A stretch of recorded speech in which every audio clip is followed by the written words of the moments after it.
The ground shifted on the morning of May 21st, 2026. Not violently, not the kind of shift that makes the news for more than a day. A magnitude 4.4, that's the number. But if you were standing in Pozzuoli that morning, standing in your kitchen maybe, with the espresso already going and the window cracked open to let in whatever air was moving off the water, you felt it in your feet before your brain processed what it was. A low vibration, then a deeper one. Then the sound your building makes when it's doing something it was never designed to do. A groan that isn't quite structural, isn't quite geological. Just the sound of weight shifting. And then the people poured into the streets. Not because they knew something was wrong, because their bodies told them to move before their minds had finished asking the question. Schools closed within hours. Mothers grabbed children they hadn't seen since the morning drop-off. Men who'd lived in that city their whole lives stood in piazzas looking at the ground the way you look at someone who just lied to you. Familiar, but suddenly unreadable. There's something particular about that kind of fear. It doesn't have a clean shape. It isn't fire you can run from or a flood you can see coming from a distance. It lives underneath you, in the thing you always assumed was solid. And when that assumption breaks, even briefly, even just for a 4.4, the anxiety doesn't leave when the shaking stops. It stays. It changes form. It becomes a question you can't unknow. If you've been following the news coming out of southern Italy, if you've been tracking the weekly bulletins from the Italian National Institute of Geophysics, watching the numbers on the ground uplift and the earthquake swarms, you already know what I'm about to say. And if you haven't, something brought you here anyway. Something in a headline, something in a comment section, something your body recognized before your rational mind caught up. That's where this video starts. Not with prophecy, not with apocalypse. With the ground and the people standing on it, and the very specific quality of dread that comes from not knowing how afraid you're allowed to be. If that kind of story, the kind that tries to be honest about both the data and the fear, is the kind of story you want more of, hitting subscribe tells the algorithm to keep sending it your way. We have a lot more of these to tell. Now, let's talk about what is actually happening beneath the Campi Flegrei, because the real story is stranger and more interesting than the headlines suggest. Not more terrifying, more interesting.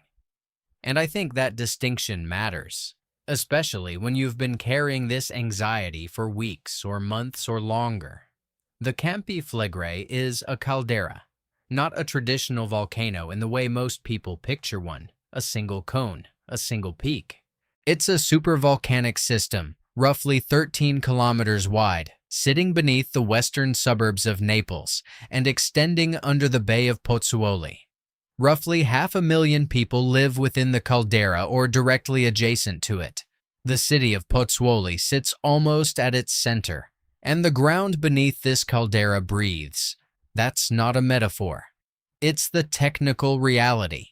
Geologists call the process bradyseism, from the Greek for slow and earthquake. The ground rises. The ground falls. The rising is called uplift. The falling is called subsidence. It's been doing this for millennia. The Romans had thermal baths in Pozzuoli that are now partially submerged because the ground sank several meters over centuries. The same ground rose again after that. Archaeological markers in the harbor show you exactly where the waterline used to be. The stone still carries the borings of marine mollusks from the periods when the land was underwater. This place has been moving for a very long time. That is the baseline fact you need to carry into everything else. The current episode of Uplift started accelerating in 2022. By 2026, the Italian monitoring authority, the Osservatorio Vesuviano, which is part of the National Institute of Geophysics and Volcanology, was recording a consistent rate of ground rise of roughly 10 millimeters per month, give or take 3 millimeters. Every week, they publish an update. Every week, it shows tens of earthquakes, most of them small, the occasional one large enough to feel. The week of the 6th through the 12th of July, 2026, 38 events recorded. The maximum magnitude minor. The uplift rate consistent with the months before it. And this is where the communication problem starts, because those numbers are both genuinely concerning and genuinely far from a confirmed eruption signal. But the framing in most media coverage doesn't carry that nuance. Either the story is, authorities say everything is fine, nothing to see here, which feels like dismissal when the ground under your feet just moved. Or it's supervolcano threatening, Naples could kill hundreds of thousands, which feels designed to generate clicks, not understanding. And somewhere in the middle of those two framings, the actual people who live there are trying to figure out how scared to be. I've spent years doing this, cross-referencing historical texts with current monitoring data, building a database that connects old accounts to real-time feeds from USGS, NOAA, GDACs. What I keep finding is that the most useful thing I can do isn't to tell you the outcome. It's to give you a usable frame for what you're looking at. So here is the most honest frame I can offer for the Campi Flegrei right now. The only eruption this caldera has produced in recorded human history happened in 1538. And it happened in a specific way, preceded by specific signals over a specific period of time. Before the eruption, the ground in Pozzuoli had risen significantly. Accounts from the time suggest on the order of several meters over the preceding years, though exact measurements from that era come with uncertainty. There were earthquake swarms, there was thermal activity. The population of Pozzuoli evacuated the city. Then, over about 8 days, a new mountain formed from nothing, Monte Nuovo, New Mountain. It still stands today, covered in vegetation, its crater now a nature preserve that you can hike around on a Sunday afternoon. The eruption was what geologists classify as a relatively small phreatomagmatic event, dramatic by human standards, but not the kind of catastrophic super eruption that some coverage implies is the only other option. The current uplift rate, 10 millimeters per month, is orders of magnitude slower than what immediately preceded 1538. The monitoring is constant and public. The alert level is at orange, the second of 4, which means enhanced monitoring and readiness, not evacuation, not imminent emergency. That is the data. That is what the scientists who have dedicated careers to this place are saying. But the data doesn't explain why your hands feel slightly cold when you read about it. And that the cold in your hands, the loop that plays in your head at 2 in the morning, that's what I actually want to talk about. Because the government isn't hiding something. The scientists are not wrong. But there's a layer of this fear that isn't about eruption probability. It's about something older than probability calculations. It's about what it means to live on something that moves. To build a home on ground that rises and falls on its own schedule, indifferent to the 500,000 people above it. And this is not just a problem for Neapolitans. Every region has its version of this. Every culture has built-in places that carry risk. Tornado corridors, earthquake zones, coastlines that flood every generation. The specific anxiety of the Campi Flegrei isn't unique to Italy. It's a very human experience of recognizing suddenly and viscerally that the ground is not as permanent as we pretend. You know what that recognition feels like in the body. You felt something like it before, even if it had nothing to do with geology.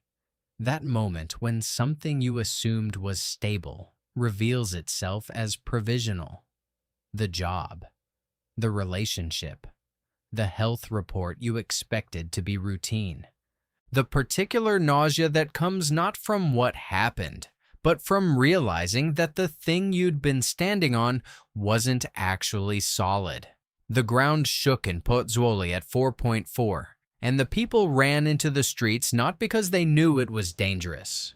They ran because their bodies remembered something their minds had been trying to suppress for months. We don't actually know when this ends. That's not irrationality, that's honesty. And it's not a new kind of honesty. People have been sitting with this specific uncertainty, this particular relationship between seismic ground and human fear, for a very long time. I want to stay with that for a moment because I think it matters for what comes next. When I was still working at the library in Springfield, sitting at the reference desk, helping people track down sources for local history projects or genealogy searches or things they'd read somewhere and couldn't quite place, I developed a professional habit that I've never been able to shake. I always go back to the primary source before I accept a claim. Not because secondary sources are always wrong, because the primary source tells you not just what was said, but when, and under what circumstances, and by someone who was experiencing what exactly. That habit changed how I read a lot of things. It changed how I read Nostradamus, because I came to him as a skeptic. I came to him the way a librarian comes to any text. Show me where this comes from, and I'll decide what it's worth. What I found was this. Michel de Nostradamus, published his collection of prophecies, Les Propheties, in 1555. 1,200 quatrains written in a deliberately obscure mixture of Middle French, Latin, Greek, and Provençal, arranged in sets of 100. Scholars have been arguing about their meaning for nearly 5 centuries. Here is the biographical fact that stopped me in my tracks. 1555. That's 17 years after the eruption of Monte Nuovo in 1538. 17 years. In the context of the 16th century, 17 years is still recent memory. The eruption of 1538 wasn't an ancient event when Nostradamus was writing. It was recent history. Pozzuoli had been evacuated within living memory. The formation of a new mountain from flat ground, a mountain that still exists today, was a story that people in his world had heard from survivors, from travelers, from the pamphlets and correspondence that circulated across educated Europe. He was writing in a world that had recently seen a caldera do something extraordinary. Think about what that means for how you read the text. When he wrote about fire and the ancient lands and the shaking of the earth below the Italian coast, he wasn't conjuring images from pure imagination. He was processing, in the strange allegorical grammar of the era, a geological reality that his world had recently been forced to confront. The eruption of Monte Nuovo was news. It was the kind of news that traveled. A new mountain appearing from flat ground in 8 days, preceded by weeks of ground shaking and a full evacuation of the city of Pozzuoli. That was not a quiet event. That's the foundation of the legitimate claim here. Not that Nostradamus predicted a future eruption. Not that a specific quatrain contains a coded message about 2026. The textual evidence for any such specific claim doesn't hold up to scrutiny. The verses are genuinely ambiguous, intentionally so. A scholar named John Hogue, who has spent decades studying these texts and documenting how interpreters have used them across centuries, has written extensively about the mechanism by which nearly any seismic event gets retrospectively matched to some verse or another after the fact. That mechanism is real, and it's worth naming. It's called post hoc prophecy fulfillment, and it works because the verses are vague enough and the human mind is pattern hungry enough that once you're looking for a match, you will find one. Hogue knows this better than almost anyone, and he still finds the texts historically significant. Because the historical context is, on its own terms, genuinely striking. Nostradamus was writing about fire and earth and the old lands of Italy and the shaking of the ground, not from imagination pulled from thin air. He was writing from a European cultural memory that included a caldera that had just proven what it was capable of. The text he was producing in 1555 was shaped by the world he lived in, and the world he lived in had recently watched a new mountain appear from flat ground on the western edge of Naples. That's not mysticism, that's history. And history is actually the most useful lens for this moment, because the most common anxiety about the Campi Flegrei right now, the one that loops in comment sections, in the messages I receive, in the words of people who've watched their families live in Naples for generations, isn't really about when the next eruption will happen. It's about the gap between what the authorities say and what the body knows. The body knows the ground moved. The body knows it's moved before. The body does the math that the probability models struggle to communicate. If it happened in 1538, it can happen again. The question is when. And the honest answer is that no one knows. And that answer, genuinely, scientifically, the most accurate answer available, doesn't feel like enough when you're standing on the ground. I want to offer you something that I think is actually more useful than a probability. The people who evacuated Pozzuoli before the 1538 eruption survived. The signals they responded to, the rising ground, the increasing earthquake frequency, the thermal changes, are the same signals that modern monitoring tracks in real time. With instrumentation, those 16th century residents couldn't have imagined.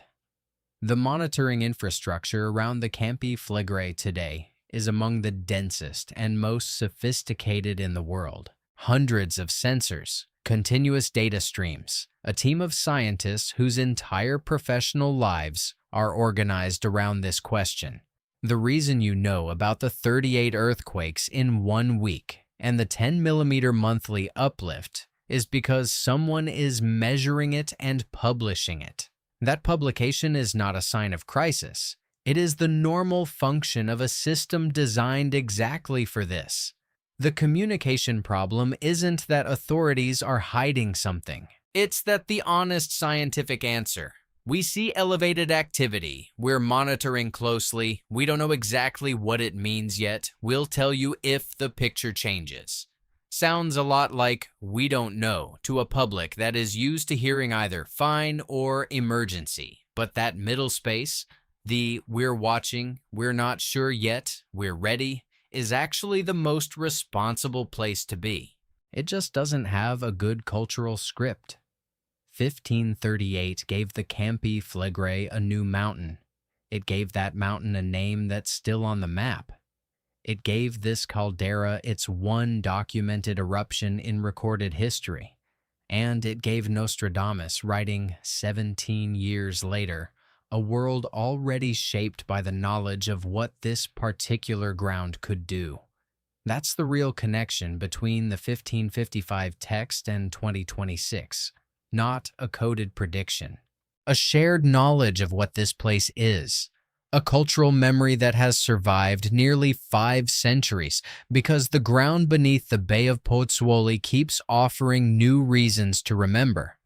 You asked, or the part of you that searched for this video asked, whether the prophecy was real, whether Nostradamus saw something coming, whether the old texts and the current tremors are connected in some meaningful way. Here's the most honest answer I can give you. The connection is real. It's just not the kind of connection the headlines want to describe. It's not a prediction of a specific date or a specific catastrophe. It's a continuous human response to a specific kind of geological reality. People in 1538 were afraid. People in 1555 were still processing what they'd seen and heard. People in 2026 are watching monitors and feeling something in their hands that they can't quite name. And the fear is not irrational. The ground is doing something. The rate of rise is not zero. The earthquake count is not zero.